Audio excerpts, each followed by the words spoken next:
What is up? Welcome back to this week's episode of Lambgoat's Vanflip podcast. Or hey, maybe it's your first time and you're not coming back. So just welcome to the podcast. You picked a good one.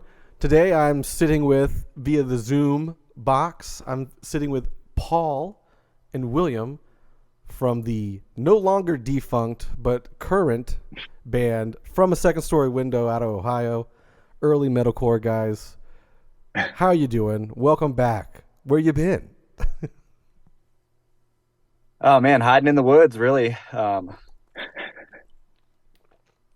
Thanks for having us for sure. Hey, thank you for having us on the podcast. Lambgoat is, you know, the pinnacle, so we appreciate you guys. And we're happy to be back. Happy to be sharing some newness, some oldness, and just kind of reconnecting with everybody. So I'm Will, by the way. I'm the singer dude. Does the This other vocals? guy is And Paul. I left Ohio after the band broke up, and I've been in California. Then now I'm in Texas, and then I'm going back to Ohio next month, actually, Are you and I'll be moving closer back? to the band. So, yeah, Oh, moving cool. there to be closer to my dad, be able to finish, writing more stuff with the band, and just less travel for shows and everything we're doing. So it'll be a fun trip back home for at least a couple years. Yeah, until you get bored of Yeah, being in Ohio again, and then you're like the itch is there, and you'll want to move to yeah, Florida. It seems like a lot of people in Ohio just love to move to Florida. It's one of those they places. do. Yeah. Every time you walk down the street, you can hear an OH and then an IO. It doesn't matter where you are in the state. It's insane. It's insane. Where are you from originally? I'm originally from here, Jacksonville, Florida. So that's where Okay. I'm at. And yeah, I just a lot of transplants from living in the Tampa and Orlando, Miami area. Not so much here because we're like south of Georgia, but the tropical Yeah. destinational spots for someone who grew up or lives in snow most of the year.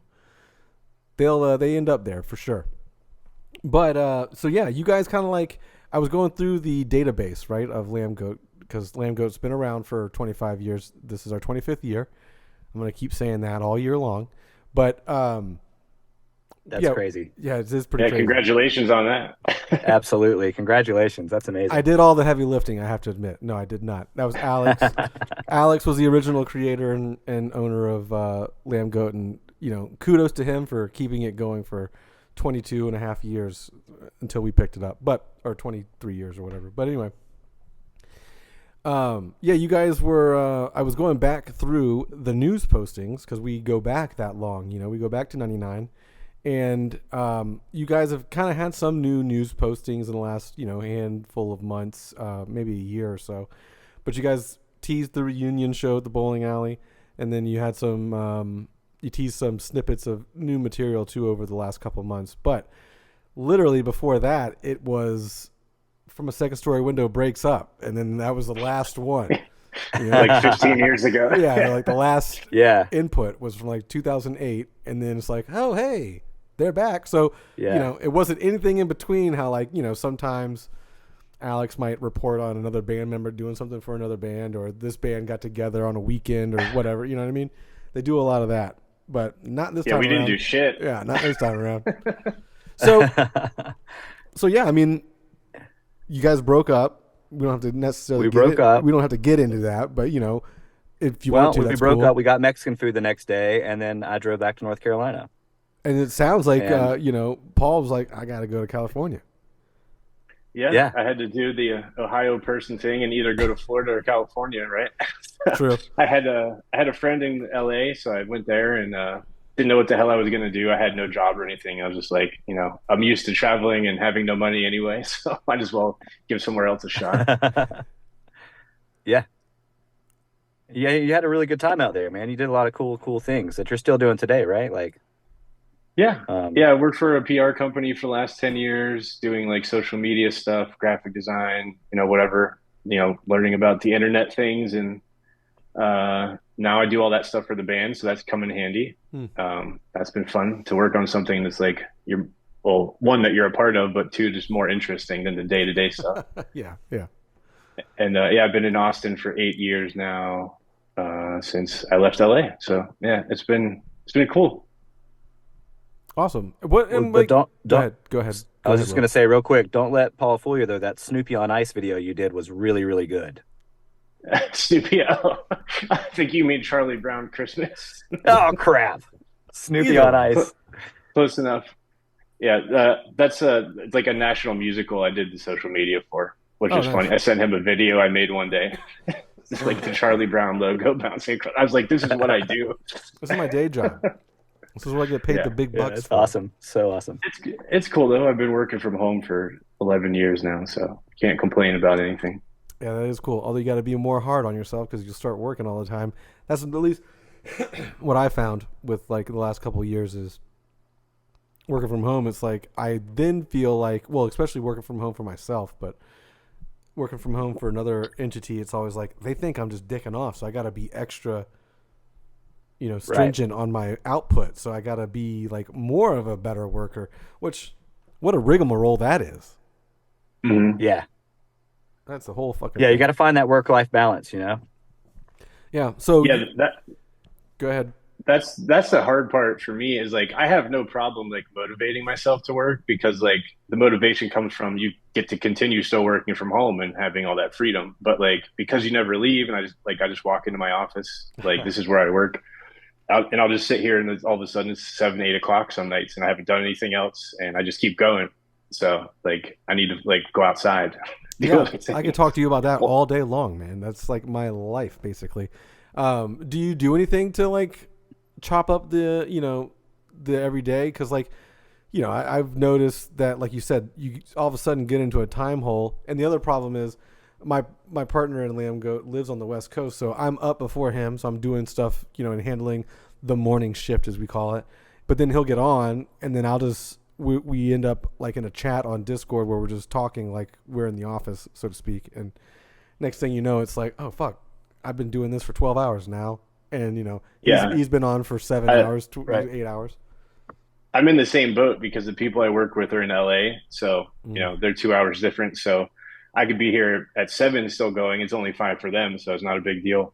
But since the band has come back and there's a ton of things to do, I do break it up with that. So I'll stop and play guitar for an hour, work on a new song, work on our social media. There's a million things we always need designed or, merchandise, whatever, just ideas. We're kind of like learning how to redo all this again while we're separated. And, Will's out in North Carolina. I'm here. The other 3 guys are back in Ohio. So it's been an experience trying to figure out how to write a record and do all this stuff. Yeah, especially after such a long time apart in general. Will, you left Ohio and went back to North Carolina, and so like, what's other than living in the woods, what's been going on? Well, I mean, so yeah, I moved back to my hometown, so it's in rural North Carolina.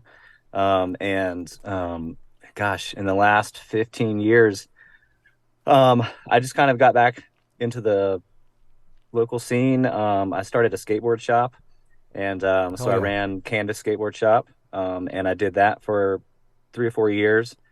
That was really fun because I was able to put on shows and connect with kids in the local scene and like sell skateboards and skate. We also had like an art gallery, and it was just a really cool like local like alternative skateboard vibe. And that was just super fun to kind of dig my feet back into the local community. I don't think I wasn't really playing music much, but I was dabbled in some reggae for a little bit with some guys. I didn't know that. Oh, really? We're breaking news yeah. here on the pod. Yeah, it was. We had a little reggae jam group, and it was super fun. That's awesome. That sounds like you should have moved to Florida because I don't know if there's a lot of North Carolina reggae vibes going on, but there's definitely a lot of reggae vibes down here in Florida on the beach. That backwoods reggae. Yeah. Yeah, it was cool. It was cool. And it was like some bluegrass guys too. So we were all just trying to do something that we'd never done before. That was like, gosh, 2009 or something like that. 2010. Oh, so almost like right after you guys split, you were back at it, just a totally different genre. Yeah, I was just, well, I mean, yeah, I think, I think that you never really lose like the love of like playing music, right? Whether it's I've still got an acoustic guitar. I'm like a very budget guitar player, but like, I love playing acoustic guitar and just playing music, even when we're not in a band. Mm-hmm. But what's super sick is like Paul got us all back together basically. And since we've been away, you know, music, recording music, writing music has gotten so has evolved so much technologically. So it was just like everybody was like growing and kind of like dabbling, it sounds like. We're really still into music. And then Paul was like, hey, here's a track. Like let's start talking about writing music again. And it was really cool just how we all kind of fell back into it and the communication started. And you can literally drive in your car and scream death metal vocals into your headphones to demo tracks. Yeah. And it's like, it's just incredible, you know? Like you said, the times Like, have changed for sure. The times definitely have changed. yeah. So it's totally different. Yeah. So Paul. Yeah, he would send me sorry, go ahead. No, you finish. He would send me stuff on his like way home to and from work, and like I would just get like a full, you know, it sounds like crap because it's from an iPhone, but like I'm learning how to mix a little bit. And so we'd put it in there like, oh, like we actually have a full demo, and he did this in his car, like on the way home. Yeah. So I'm trying to learn how to mix, and it's been fun to like deal with all these problems and learn how to program drums and all that stuff because like nobody was playing when we started again. So like I had demoed a bunch of songs from my other bands and projects I've done over the years. And I was like, I'll give this a shot. And I didn't tell them I was going to do it. And I just like dropped like half of a song in there one day, fully expecting everyone to go like, that's cool, but definitely not doing this again. Yeah. And then here we are, we're putting out a song on Friday. Yeah. That was a question I was going to have. Like, what made you after 15 years decide today's the day?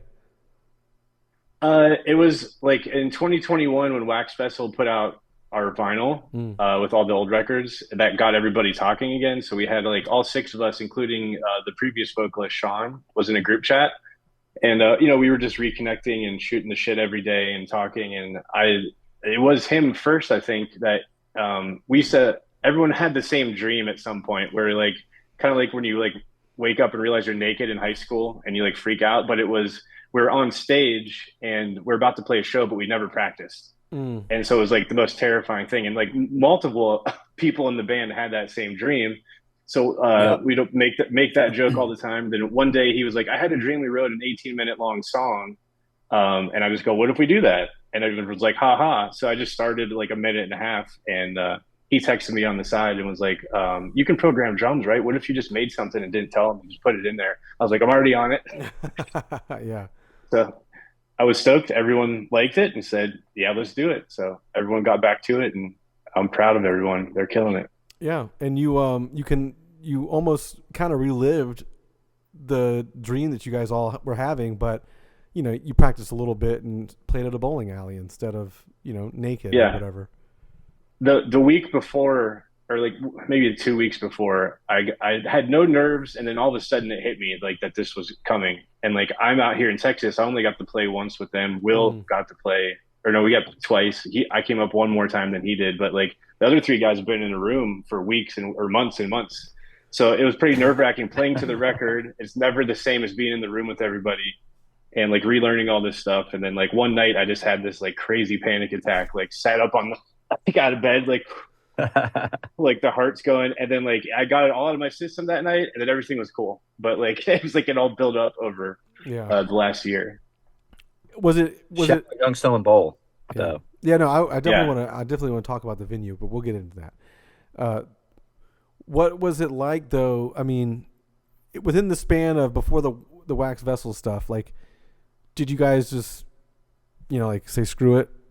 That time has come and gone already, and you know, From a Second Story Window is, you know, basically a thing of my past, because at some point, you know, you get 5, 10, you know, you got 15 years down the road.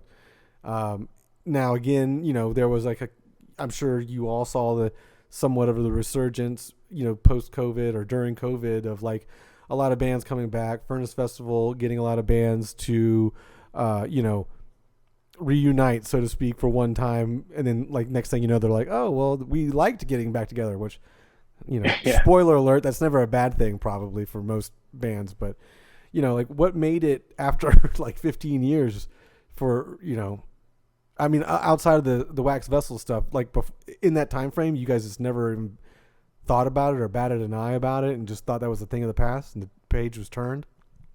I never thought it would happen. I didn't either. We We just, I mean, talked a I lot, think, like here and there, like, but it was never. I never thought it would ever happen. Not in a million years. yeah, I felt like we were just all so. It was interesting because like when you do something as like hard and fast as we did it, and like as long as we did it in that vein, when it was over, it was just kind of like, okay, like that's cool, like that was great, and then but then like everything else just happened, like everything just kept happening normally and organically, and Paul moved to LA, and then I moved to North Carolina. The other guys were doing their thing, and I think we all had like some years where we just kind of did our own thing and maybe didn't connect as much, but we always stayed in touch a little bit. um Yeah, but then we all kind of just started becoming like grown ass men, and like figuring out what we want to do, and some of us got married and had families, and I mean it's definitely something that was always like, we're stoked we did that. It was the one of the best times of our lives, you know what I mean? And then um so when the opportunity came around to do it again, it was just kind of the same thing. It was just like, oh, that was great, it was over, and it was just like, oh, now it's back. Yeah. Because it's like so ingrained in us to be like stoked on that, if Spring that makes break sense. forever. Yeah, no, it does make sense. Yeah. Yeah, no, it does make sense. I I think think it about, was important to us too because like when we ended, we didn't end on a bad note, like fighting or it wasn't anything like yeah, that. It just kind of like everyone was burnt and whatever. But we didn't play a good last show. We didn't have it wasn't the planned last show. We didn't know it was going to be our last show. We broke up before the last record came out. Even yeah, it was in the bag and finished, and like that's how bad we were. Just like done.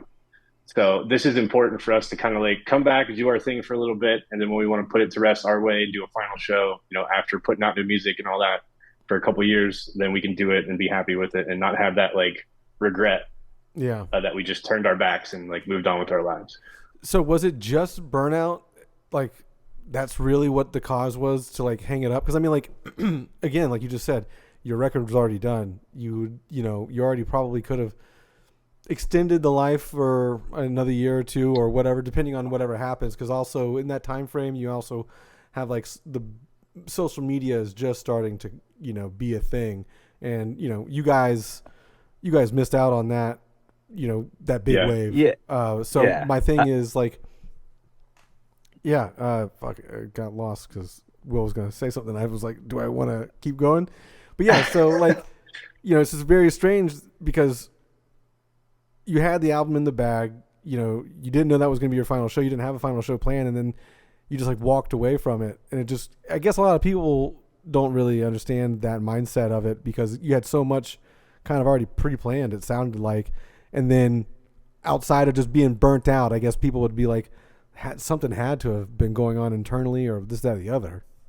Yeah, I can see why they'd think that, but there was nothing between members or anything. I Yeah. think Joe was the first person to kind of say like I'm done. We were like standing in the parking lot where the van was parked, and like I remember standing on like the open trailer door, and then everyone else was kind of like, "Well, I am too," and I was just like, "All right, I'm going to LA, I guess." Like, it Yeah. was Yeah. that's yeah. Everyone was tired. We were making no money. We weren't on the right tours. We wanted to be on like with more like bands like us, and we got put on a lot of death metal tours and stuff, which no offense to that they're awesome, but like we don't fit in there really. So like we weren't gaining new fans. The direction conversations was going, it was like it was just very frustrating.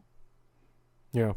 And nowadays it would probably go a lot better, death metal shows for you guys, just because it Yeah. seems like those lines have blurred and streams have crossed paths a little bit, in that time frame. Yeah, things are a lot different now. Yeah, 1,000%. Yeah, music has evolved. The way people look at music has evolved. The way we share music has evolved, and you're totally right. We were right there on the cusp of all of this new sharing information or sharing platforms and such for music coming out, and social media was getting huge. But I don't know. It's like it's one of those catch 22s where it's like was it like just a beautiful period that we were in that was a little bit different and like still sort of in that pre social phase, or was it like we should have held on for a little while longer and we might have gotten even bigger, but Yeah. um I don't know. I think the value was there though, right, Paul? Like what we were doing was so valuable and like and rad, like Yeah, and the connections we made and the people we met. It's like it I think. was I it mean, was so we kind sick. of we kind of just left some people, like not screw. I mean, I guess we kind of screwed people over. We had shows booked and things, and so I've always felt bad about that. Like we were supposed to go to New England Metal Fest. We had an interview with MTV2 with the new record coming out, and like, yeah, we just walk like that. If that gives you any clue to our state of mind, Yeah, I mean that's rough. to just to walk away from that. So yeah, I think we should have given it a shot and at least try to do one tour after the record came out and see what happened. And then I think we all would have liked that. Yeah, I think we needed some time to cool off and shouldn't have just pulled the plug instantly. Be like, let's take a few months off, let the record come out, see how it does, and you know, but can't go back and change that. Well, I was gonna say hindsight is 2020, and we're talking about it 15 years past. So, I'm sure Yeah. everyone in the band has thought of every alternative reality that could have possibly happened, and been like, "Wow, well, For sure. if we turned left on that street at that time, we ran into Ozzy and been on Ozfest." But, yeah. So like, oh man, because you guys were the band. You guys weren't, the original founding members, yada yada yada. But the band had already been going on for, I don't know, what was it, almost 10 years by that time, or like 8 years or something like that. By the Since time '99 yeah, was the first like iteration of the band with a different band name and different drummer, different singer even than Sean from the original when they were called Aphasia. So there's been a handful of changes over the years. Yeah. I think it was so you joined in '05, Will, right? I think it was '04. I think is when I moved up there. Oh, okay. And then I joined a year and a half or whatever after you, something like that. so you had the shortest time yeah. in the band for the most part. Yeah.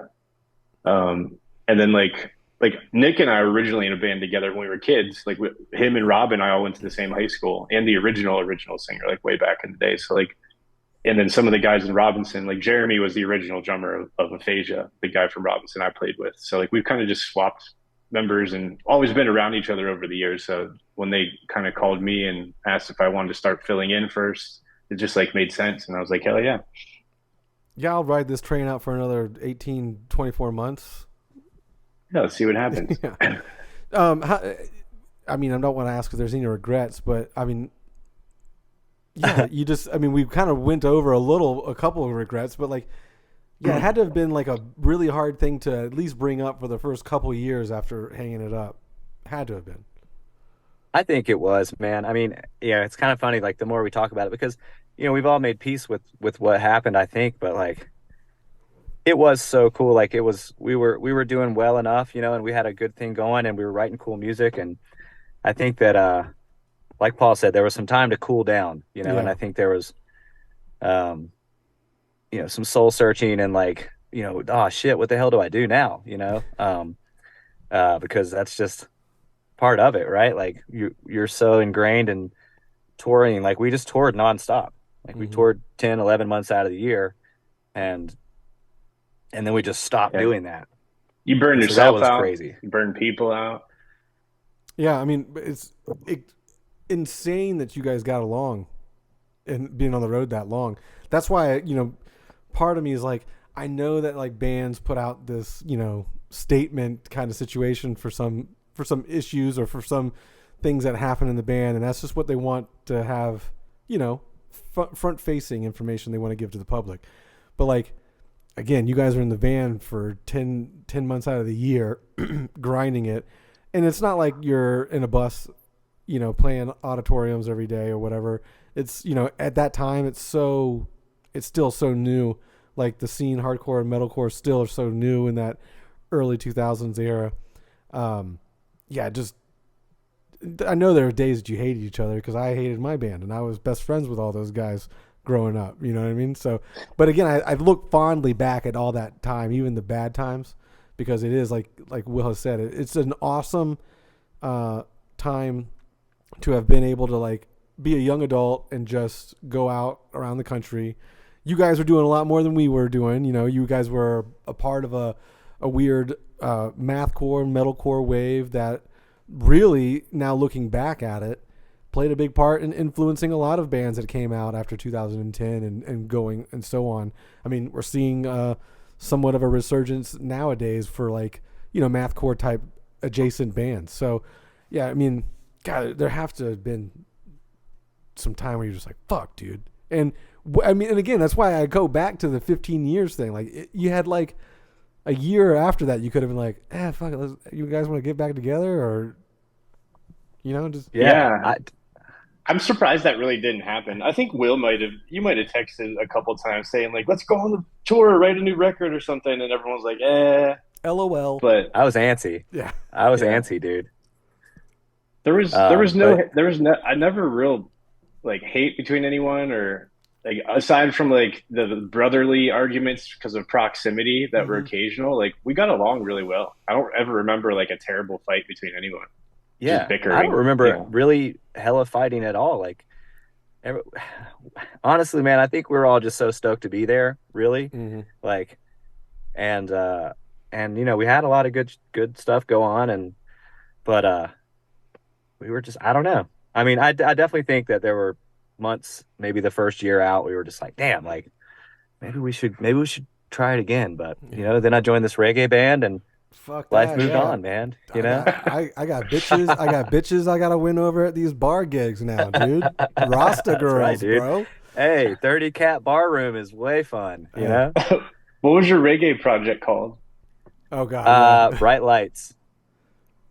Yeah, I like it was Bright Lights, and it was all like you and I is all like super like was it kind of like Incubus-y? Okay. No, not Incubus-y. It was like more roots reggae, but like I was doing my shit on it, so it was like, interesting. Yeah, it's got to be. Is it out there somewhere? I don't think so. It's on a burnt CD somewhere. Gotta find that. I think he's got to bring it. I think he's got to bring a copy of it up to Ohio when he comes back soon.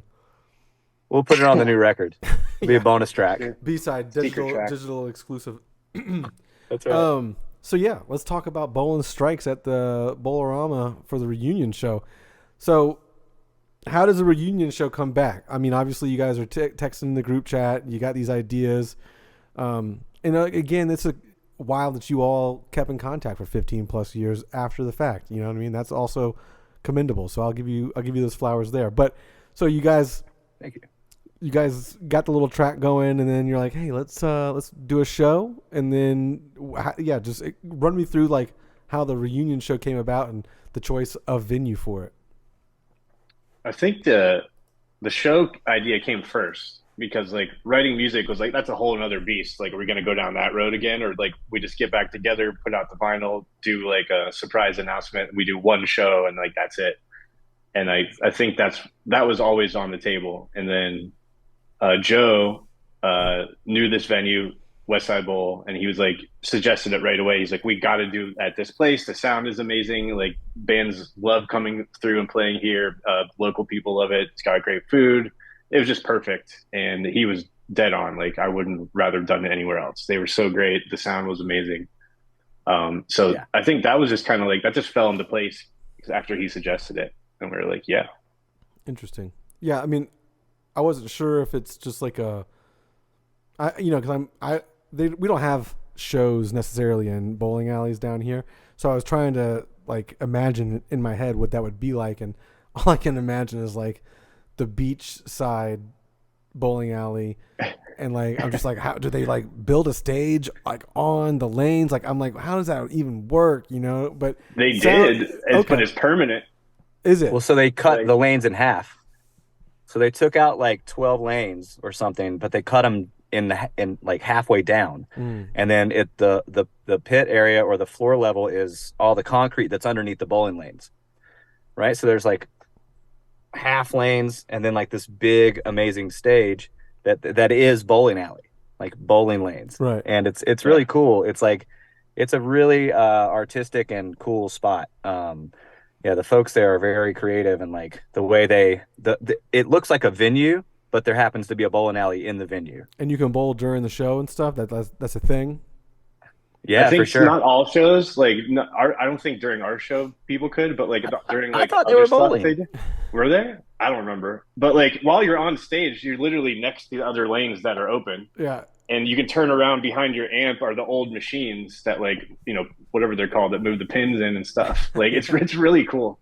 Yeah, that sounds like and again, it's stuck out from the like, you know, I remembered it the entire time, and I was like, I gotta ask them about that because it seemed like a wild thing. Plus, I think I watched like a couple of videos. We posted a couple of videos, I think, shortly after the gig. So yeah, it looked like an interesting night and venue altogether. But I had to ask about the West Side Bowl for sure.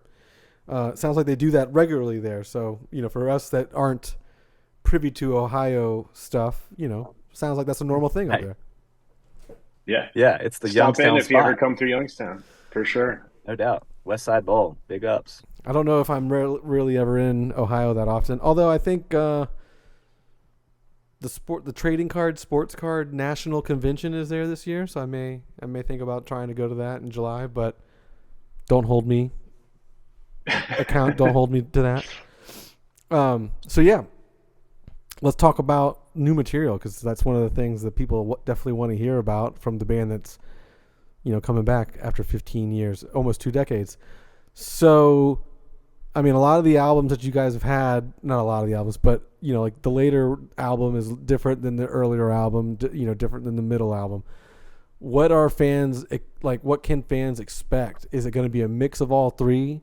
Is it going to be a new direction, so to speak, for you guys? Because, again, you guys have had so much time off the heavy music world that you may have gotten influence from other things like reggae, or you've learned your instruments better, or, you know, you've gotten better at your craft or whatever. So, like, yeah, what can fans expect on this new material, and how much of it, if you're willing to tell us that, will there be?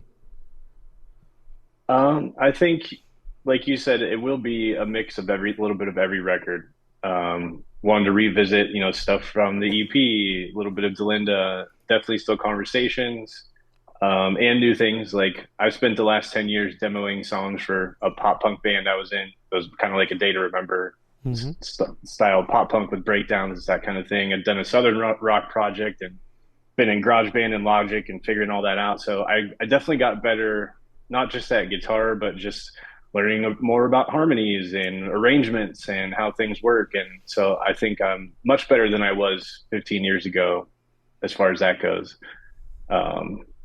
Will, you want to add to that? Yeah, writing the new stuff is, you know, and I kind of did a little bit of metal stuff with my old band End of All in between. So I'd been in the studio with them. We wrote a new song, and played a festival. So we've all been kind of like dabbling a little bit with the new material. I'm just we're all exploring new things while also trying to kind of stay true to, like, I don't know how we all sort of mesh together. But yeah, there's some new styles that we're working on, but there's also a lot of the same, like, brutal heaviness with some more melodic structures as well. Yeah, I think it's a lot of like hearing all these bands come out over the last, 15 years and being like, dang, they really nailed that sound I always wanted to like pull off, but like didn't know how to do it back then, like stuff like that, like woulda, coulda, shoulda stuff. So being able to get to go back and be like, okay, now I can, actually put that kind of stuff in, and just being a better musician overall. It's just like, it's really great. Like we said before, like with the kind of like regrets of how we walked away with it, just musically, now we get to do whatever we want again, and don't have anything like, left stirring in your head, like, oh, I wish I would have done that on one record, or something like that. But I have to ask you, because I had Job for a Cowboy on not that long ago, like last week or the week before, and they had a similar situation to where like they had an album come out and then they just walked away too, or they walked away and then an album came out, similar to your situation. But I asked them about like how you guys selecting songs now in this particular time period of going forward, because you guys, obviously will have new music, whether it's an EP or a full length, but you'll have this whole other full length no one's ever heard for the most part, other than maybe one or two songs you might have played at the reunion show recently. Like no one's heard any of that 2008 album live for the most part.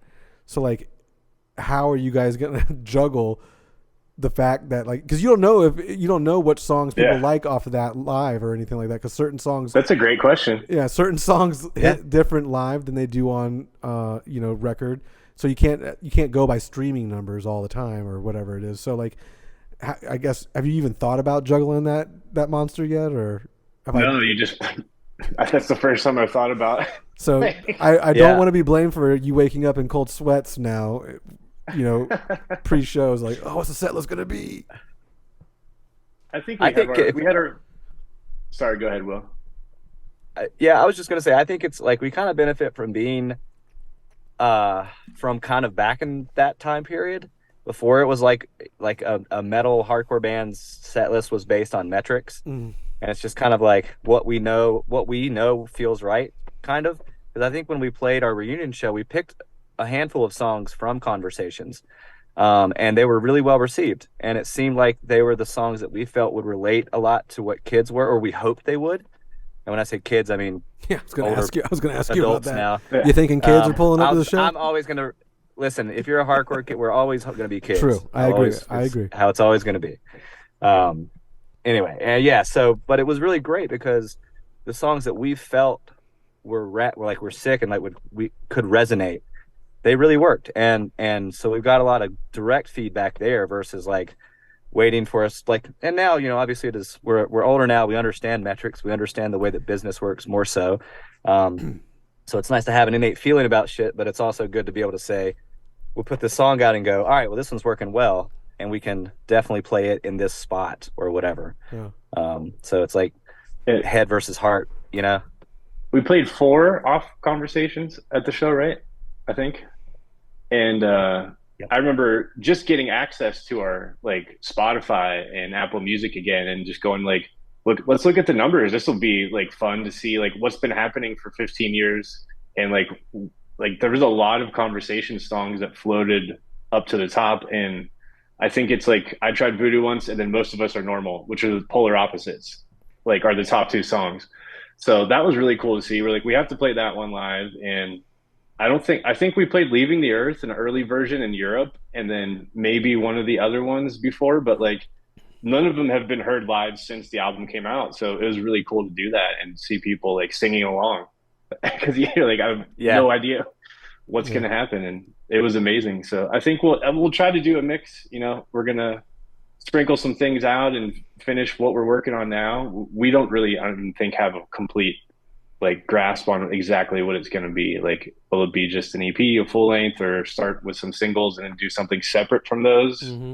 So we're kind of figuring that out, but it'll be fun no matter what to figure out how to squeeze it all in. Yeah, I mean, you could also just do some kind of weird Between the Buried and Me set where you play for 2 hours every night, on the tour, and you kind of just do discography set, like sets. You can just do this is this era and this era and this era, but I get it if you don't want to do that. I understand. we played at least 2 from the first record, 2 from Delenda, 4 from Conversation, and 2 new ones at the show. Nice. So but that's a headlining set, with 10 songs, so we're not always going to be able to do that. Let me double check something real quick. I was pretty for certain about something, but now I'm second guessing myself because you were saying with the amount of songs you played recently. Yeah, so you played 2 new ones, but I don't think you've released any material on the internet, have you? No. So other than the clips that you guys have shared via social media, there's not really any kind of... Well, you'll have one this week. We've already talked about one that. on Friday. So there's one coming out on Friday. All right, cool. Oh, yeah. So there may be more to come, We'll see. We just don't know if it's a EP's worth or an album's worth of content. That's right. Yeah. Yeah, we're just going to keep writing, and if it's flowing out and going well, then why not keep going and see where it takes us? Yeah. Do you have because earlier in the conversation, you said like we want to end it right or this or the other. Is there a reality where it doesn't end for another 10 years? I wouldn't say that long, probably. It would take something. We'd have to write like, Around the Fur or something, and like. You never know. You never know, man. Yeah, you never know. Yeah, Deftones takes us out. We'll stay around. Yeah. Shout out Deftones. Whatever makes sense, I'm open to it. And if that means like, okay, we do 2 years, play some shows here, there, put out new music, and then we're all like, that was good. Like, hang up the hat. All right. But if it makes sense to keep going, then yeah, why not? Yeah.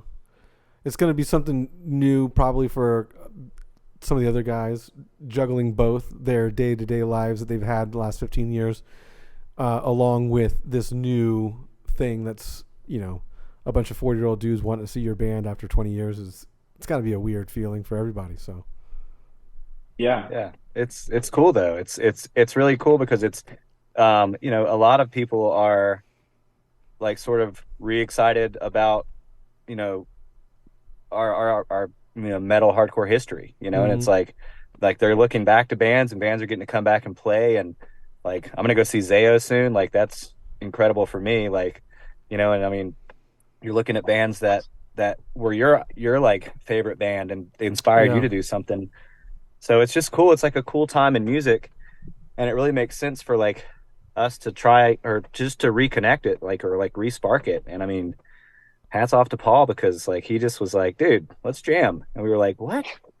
We can, and then we were like, wait, we can do that. Like, let's do that. yeah, a lot of bands these days are doing that remote stuff, and that's why, like, because when you mentioned like putting a finite timeline on it, but like you guys may just be able to juggle all that stuff. The other guys and you all may be able to juggle, you know, because you don't have to tour 10, 11 months out of the year anymore. You know what I mean? Like, Right. Yeah. even though you're not like the biggest band, the name has been carried on for so long. Like, you know, you've influenced other bands, and other bands have talked about you, and obviously the fan base has kind of kept you alive for that long, and long enough for Wax Vessel to want to put your stuff out like 14 something years later, you know, on vinyl for the first time. So, you know, Shout out Wax Vessel. yeah, it's just one of those things that it might be easier to maintain this time around. Plus, we got the social media whiz, Paul, now, you know. Yeah, exactly. We're blessed, man. Paul, big ups. Thank you. That's a It's reggae. cool, though. That's a It's- reggae it- term and- that they use in reggae. Big ups. It's just FYI. That's right. That's right. I keep dropping it. I literally think did he that also for said like 3 months. I think he also said hella earlier. Oh, he definitely says that all the time. Okay. I do not. I say it But, too. I say it too. Will, I'm not in a reggae band, but I say hella Oh sometimes. man. Shout out Heavy Lolo. Yeah. Oh yeah. And Yeah, the I band think Hella. even if we got to the point where we were like, let's do one show a year, that's all we want to do, and like, why not? If we can do it and everyone's practiced up and we can sound good, you know, it doesn't have to be like a part-time thing or whatever, because we definitely can't do full-time. Yeah. No. Well, not a right good now. time. Not right now. But Just a good time. yeah. Who are you guys doing everything yourself? You're putting the music out yourself, recording it yourself, doing all that. I mean, obviously Wax put out the earlier vinyl, but like, are you guys planning on doing any kind of physical release for whatever this content ends up being? I'd like to do vinyl, but oh yeah, as far as recording, I did the demos, but we just went to Syracuse to record. Oh, cool. So we were up there for like 5 days with Jocko. He did Delenda and Conversations previously. But other than that, yeah, we're doing everything ourselves as far as releasing and artwork and promotion and all that stuff. Very cool. Very cool. Have you shopped it at all, or are you just kind of like doing it all on your own shoulders? We talked to a few people, but nothing that really quite made sense yet. So we're like, let's, start putting out some stuff and see what happens. Interesting. Yeah. We I only asked because we teamed up with another defunct early 2000s metal band from the middle of the country, Pariah, who, if you made it this far into the podcast, you should go check out the new song Roadblock, dropped today with an animated music video, but not to steal any limelight from a second story or anything like that. But they've made it this far. They may have known that band. They were y'all around the same timeline. Pariah is awesome. Yeah. So yeah, we kind of hooked up with them after they got, back after 14 years or something like that too, and we're putting out their little EP in a. So you guys acting like kind of a label now, or? Yeah, we kind of brought that back a little bit. Alex had a label earlier on. Unholy and Lie by Mistake both put out a record on Lambgoat Records. I think those are the only two. I know those are the only two. And then shortly after we took over, I started the podcast, just to give you a brief history. I started the podcast with Alex in 2018, 2019. somewhere along along the lines, we started talking about, I take it over for him, and then here we are. But in doing so, I've brought on more people that have more ability to do things within the company. It was just Alex prior. So we've relaunched the label as one of those things. And we just, I had played a show with Pariah like way back in the day, and one thing led to another, and they're on the podcast like you guys are. And we just kept having conversations, and we put out we're going to put out their EP. So yeah. Hell yeah. Awesome. That's awesome. So, I think the band played with Pariah before me. Were you in the band with him then? Yeah, I remember them for sure. I remember the name. Yeah. A little different nowadays. They're not as tech deathy, they say. Okay. Tech deathy. Tech deathy. I love it. But hey, you know what? We all grow up a little bit. So, and Dustin, not to derail this conversation even further, but Dustin's also in some weird side project bands, Will. So you're not the only one that dabbles outside the genre. Excellent. Thank you. Yeah, you might. It's good to have good people around. Keep exploring, kids. You know, diverse cultures. It's all good. Yeah, it's always good. Gotta try new things. I will say these guys with the new music, they really kind of pushed me to try some new things and explore some new sounds. And I'm really stoked to for people to kind of hear what we've come up with these new songs. They're super fun. They're pretty relentless, but also beautiful. So nice. It's cool. And as a vocalist, because you do both, you do clean singing and not clean singing historically on the records. But as a vocalist coming back around, especially for more extreme music, because in other projects you don't have to utilize, your voice you don't have to be as strenuous on your voice because you're not screaming or yelling or trying to create another sound with your vocal cords, yada yada, outside of your voice. Have you taken any advantage of any of the multiple millions of videos on YouTube or Instagram or anything where people are mimicking vocalists of heavy bands? There's a whole courses out there that you can get from people that are oh, you want to, and now everything's got a terminology like the fry scream or this or whatever. I don't know what they're talking about. Sure. I don't know what the technical term is or anything, but they all, Yeah. And have you taken advantage of any of that stuff? Or do you feel too old to even look in that vein of the internet? No.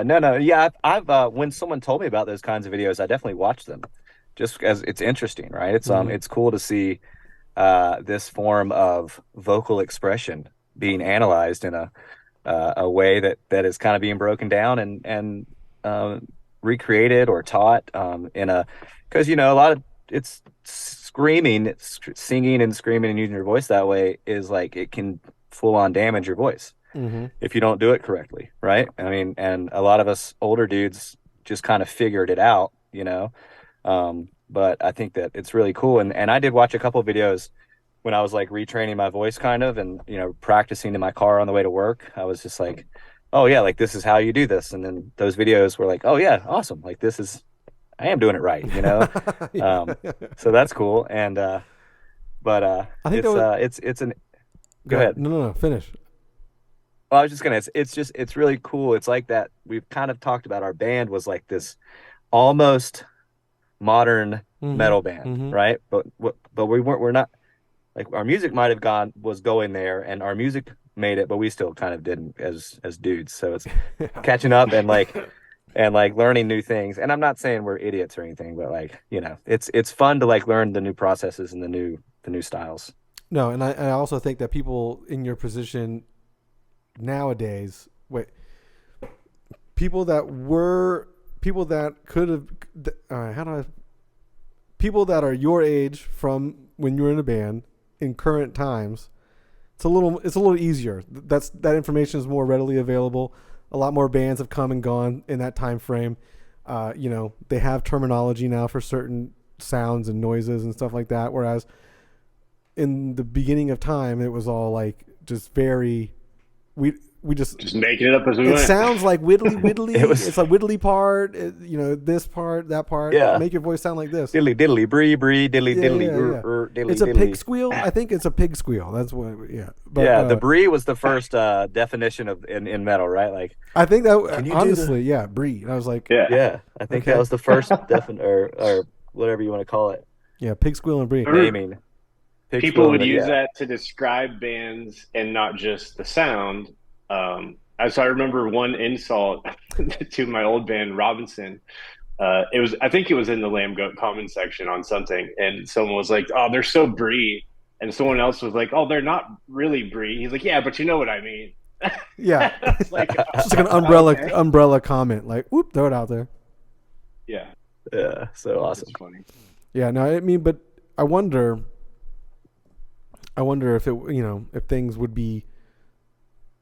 I mean, obviously things would be different for these newer bands to be back in the day, but I don't think they really understand how wildly Wild West everything was, especially in not that long ago for a genre that might be their entire life right now. 20 plus years ago, that it was such Wild West stuff, And again, I'm a part of it, but like I'm the lowest rung member of the that crew probably, because like my band wasn't that great. Although we did say fuck it and we hit the road too, you know what I mean? Like, and I remember the day. All you could do. I know, but I remember the day going like, how do you do that? Like, how do they go on tour all the time? And I was like, oh, you just book a tour and then just show up and hope. And that's when it got really scary. You're just like, oh, you hope everything works out. Yeah, Straight hope up. the random guy you talk to on MySpace is going to actually pay you the $150. Yeah. Shit, $150 Yeah. that'd have been a week's worth of pay almost back then. For us, Yeah. but- Print your MapQuest directions and get your binder together. Oh my god, I had who did I have a conversation with about that? It was like last week's episode or whatever. That's old stuff, man. Yeah, we were talking about that's- like atlases. Like Yeah, my straight dad up. had so many atlases, I would like be comfortable reading them, and we'd pull over on the side of the road because obviously there was no GPS or whatever. You'd have your MapQuest stuff, but you'd be like, "Where the hell are we?" Yeah, man. I remember when I joined the band and I didn't have a GPS in the last band, so I got in. I was like, "Oh, y'all got that Garmin? Like, wow! Yeah. Like, Yeah. you made it." Oh, I remember when we got that. TomTom? I remember we got that on the road. TomTom. It was the TomTom. I Mhm. think the first one we ever got was the TomTom. Did you have to And, update it with a CD? You had to like get it up. You had they sent out updates via CD-ROM or something like that. Man, the golden days, glory days. It didn't take long for them to go like, this fucking CD stuff ain't working. We got to get a Yeah. satellite up there or something. Yeah, nobody's doing that. Yeah. Yeah. Or no one would Satellite. update. No one would update their Garmin or TomTom. They'd be going with like 5-year-old information, and new highways have been opened Yeah. up and shit. It probably caused a lot of wrecks and shit. Yeah. You can download the new roads on the CD-ROM. Like, We'll end it with this last conversational topic. You got another band coming back for a show. Let me just double check. You guys haven't played this thing already. Nope. It's on fucking what's that holiday? St. Patrick's Day, I believe. Flesh and Yep. Blood Robot is coming back, and they're going to be playing a show with you guys. Obviously, Chris is in. See you next Tuesday as well. Tuesday. So yeah, that's pretty cool because that was another band name that I hadn't heard in like a fortnight of years almost, and I hear it again. I'm like, oh my god, that just brings back some of the weird nostalgic memories of like early 2000s and just going to these like little shitholes, around my area in South Georgia. And I swear, and I could be wrong, and I think I might have talked to Chris about this earlier, but I swear I saw Flesh and Blood Robot, whether maybe it was here in town or in some other like local place nearby, but I hadn't heard of them or thought about them since that time. And it's just a wild time. Yeah, it's they a were a wild cool time band. right now. everyone's coming Yeah, back. We felt like we were late to the party. And then, Flesh and Blood announced that. I think it's been 19 years since their last show or something crazy like that. Yeah. That's where we first met Fox before See You Next Tuesday. Yeah. So we go way back with him. Great dude. Great dude. Is that going to be your first out of town show, I guess, in 15 years? Mm-hmm. Nice. Yeah. It's only our second show since the West Side Bowl. And I didn't want to make it seem like that. I just was. This is your first out of town show, right? In a long time. Yeah. Yeah, That'll Weekend be cool. Warrior. That will be cool. Tickets have been on sale for a month. If you're in, what is it, Michigan? It'll be in Michigan, right? Grand Rapids. 18th, 17th. A lot of great bands on that one. 17th, yeah, Sunday, St. Patrick's Day. Yeah. Shout out to nights like these. We'll get to play with them again. Heartsick, Our boys. Dustbusters, Strangers. Yep. It's like Yeah. reunion show headliners, and then a bunch of great bands holding down the support roster. Yeah. Yeah, it's gonna be They awesome. got a super cool projectionist guy doing lights named Super Nuclear. Like, I've seen some pics from his shows. They look dope. So excited Nice. for that. That'll be something different. So it's kind of like a little bit of the EDM world bleeding over into the metal world. You know, I can dig it. I suppose so. Yeah. I don't know anything about EDM, but They do lights and lasers and stuff, man. You know, you go to a rave. yeah. You've been to a rave. I was thinking or more something. Pink Floyd, like, you know, a freak out or something like that, you know. No, that's too cool. That's too cool. I was going way more borderline, like take drugs, have a lot of lights flashing, weird Oh, music man. playing.